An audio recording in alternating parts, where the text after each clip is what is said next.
আপনাকে কি করে ভালো না বাসি ইয়া রাসূলুল্লাহ। যখন আপনি আমাকে ভালোবেসেছেন সেই 1400 বছর আগে, যখন আপনি আমাকে মিস করতেন, আশা করতেন যেন আমার সাথে দেখা করতে পারেন, অথচ তখনও আমি জন্মই হইনি। সেদিন সাহাবীরা আপনার চোখে পানি দেখে বলল, ইয়া রাসূলুল্লাহ, আপনি কাঁদছেন কেন? আপনি বললেন, আমার ভাইদের খুব দেখতে ইচ্ছে করছে। সাহাবীরা বললেন, আমরা কি আপনার ভাই নই ইয়া রাসূলুল্লাহ? আপনি বললেন, না, তোমরা আমার সাহাবী।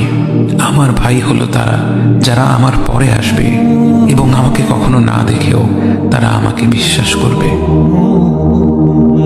মৃত্যু শয্যায় শুয়ে আপনার অন্তরে এই চিন্তা ছিল যে আমাদের পরিণতি কি হবে। উম্মতি উম্মতি বলতে বলতে আপনি আপনার রবের নিকট ফিরে গিয়েছেন।